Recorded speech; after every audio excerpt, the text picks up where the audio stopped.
जय श्री कृष्ण दोस्तों। मैं सूरज आप सभी व्यूअर्स को मेरे YouTube channel Science of Souls में स्वागत करता हूं। आज के वीडियो में हम जानेंगे हमारे हिंदू शास्त्रों के अनुसार परमपिता ब्रह्मा जी की आयु कितनी है और मनवंतर क्या है, मनु कितने हैं। तो चलिए दोस्तों टॉपिक शुरू करते हैं।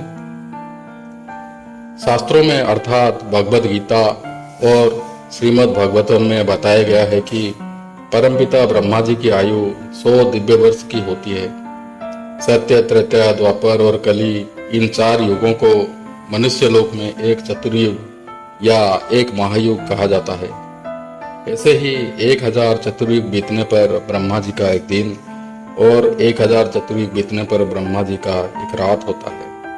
ब्रह्मा जी की आयु की समाप्त होने पर वो परमात्मा में लीन हो जाते हैं। इसकी गणना कैसे होती है आइए समझते हैं।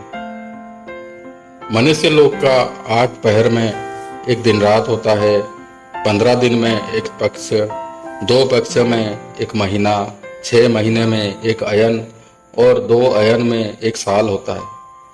इस तरह से भूलोक में एक साल बीतने पर देवलोक में एक दिन रात होता है। मतलब भूलोक का 6 महीने का उत्तरायण देवलोक का एक दिन और भूलोक का 6 महीने का दक्षिणायन देवलोक का एक रात होता है। वैसे ही भूलोक का 30 साल देवलोक का एक महीना होता है और 360 साल देवलोक का एक दिव्य वर्ष। ठीक उसी तरह गणना के अनुसार भूलोक का 4 युग सत्य, त्रेता, द्वापर और कली बीतने पर देवताओं का एक दिव्य युग होता है। मतलब सतयुग का 17,28,000 साल, त्रेता युग का 12,96,000 साल, द्वापर युग का 8,64,000 साल और कलयुग का 4,32,000 साल। ऐसे कुल मिलाकर 43,20,000 युग भूलोक में बीतने पर देवलोक में एक दिव्य युग होता है। इसको एक महायुग या एक चतुर्युग भी कहा जाता है। शास्त्रों के अनुसार ऐसे ही 1000 चतुर्युग बीतने पर ब्रह्मा जी का एक दिन होता है और 1000 चतुर्युग बीतने पर ब्रह्मा जी की एक रात होती है। मानवीय वर्षों में ब्रह्मा जी की एक दिव्य वर्ष की कुल अवधि एक दिन का 2000 चतुर्युग गुणा 30 दिन गुणा 12 महीना करने से हमें प्राप्त होगा 31 खरब 10 अरब 40 करोड़ मानव वर्ष या 7,20,000 चतुर्युग। और ब्रह्मा जी की कुल आयु 100 दिव्य वर्षों की परिणाम निकाले तो हमें मिलेगा 7,20,000 चतुर्युग गुणा 100 दिव्य वर्ष, जो कि बनता है 31 नील 10 खरब 40 अरब या 311 ट्रिलियन 40 अरब मानव वर्ष। ठीक उसी तरह भगवान विष्णु जी की आयु ब्रह्मा जी की आयु से 7 गुना अधिक होता है। मतलब 100 से 7 गुणा करने से हमें 700 दिव्य वर्ष मिलता है, जो कि भगवान विष्णु जी की आयु है। और भगवान शिव जी की आयु विष्णु जी की आयु से 7 गुना अधिक माना गया है। मतलब उनकी आयु है 700 गुना 7 4,900 दिव्य वर्ष, जो कि भगवान शिव जी की आयु होती है। तो दोस्तों आप अनुमान लगा सकते हैं कि त्रिदेवों की आयु कितनी विशाल होती है। तो चलिए दोस्तों आप समझते हैं मनवंतर और 14 मनुओं के बारे में। शास्त्रों के अनुसार ब्रह्मा जी की आयु का 50 दिव्य वर्ष बीत चुके हैं और हम ब्रह्मा जी के 51 वर्ष के पहले दिन में जी रहे हैं। ब्रह्मा जी के एक दिन को एक कल्प भी कहा जाता है। ब्रह्मा जी के इस दिन का मतलब कल्प का नाम है श्वेत वराह कल्प।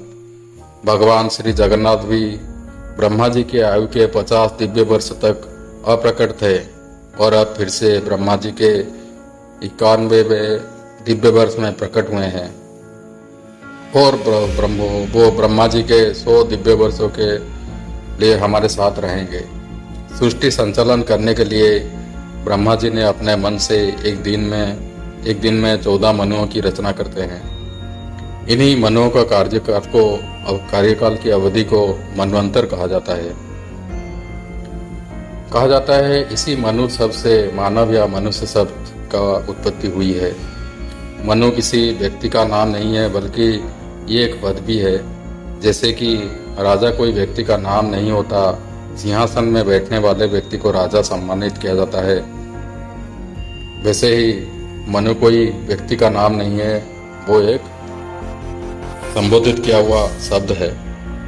सनातन धर्म के अनुसार मानव, पितर, मनु और ब्रह्मा जी की आयु की गणना भिन्न भिन्न रूप से होती है। यहाँ जो जितने ऊपर है उसकी आयु उतनी लंबी होती है। इस चक्र में सबसे नीचे मानव है और सबसे ऊपर ब्रह्मदेव। मनुओं की आयु की गणना करें तो एक मनु की आयु 71 दिव्य युग से कुछ अधिक होती है। 71 दिव्य वर्ष को 14 मनुओं के साथ गुणा करें तो हमें कुल आयु 994 दिव्य वर्ष मिलता है। और प्रत्येक मनवंतर समाप्त होने पर अगला मनवंतर आरंभ होने से पहले कुछ समय लगता है। इसे संध्या काल भी कहा जाता है। इसकी भी अवधि लगभग 6 महायुग जितनी होती है। इस तरह से 14 मनुओं का 994 महायुग और संध्या काल का 6 महायुग मिलाकर 1000 चतुर्युग बनता है, जो कि ब्रह्मा जी का एक दिन का समय है।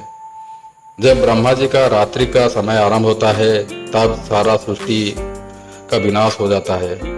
इसे शास्त्र में प्रलय भी कहा जाता है। और जब 100 दिव्य वर्ष बीत जाते हैं तो उसे महाप्रलय कहते हैं। इसे इन 14 मनवंतरों से अब तक 6 मनवंतर बीत चुके हैं और 7वां यानी कि वैवस्वत मनवंतर का समय अब चल रहा है। और एक जानने योग्य विषय है, जब भी नए मनु कार्यभार संभालते हैं तब वो नए इंद्र, इंद्राणी, सप्तर्षि और विश्वदेवों को नियुक्त करते हैं।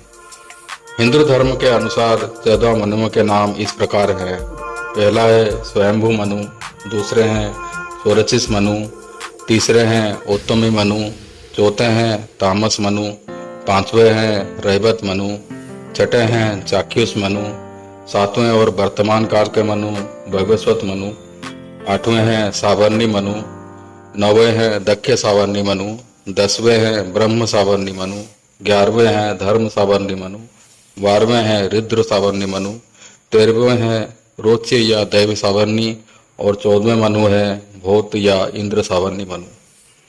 तो दोस्तों आज के लिए इतना ही। नेक्स्ट वीडियोज़ में हम मनु और सप्तर्षियों के बारे में और ज़्यादा जानकारी आलोचना करेंगे।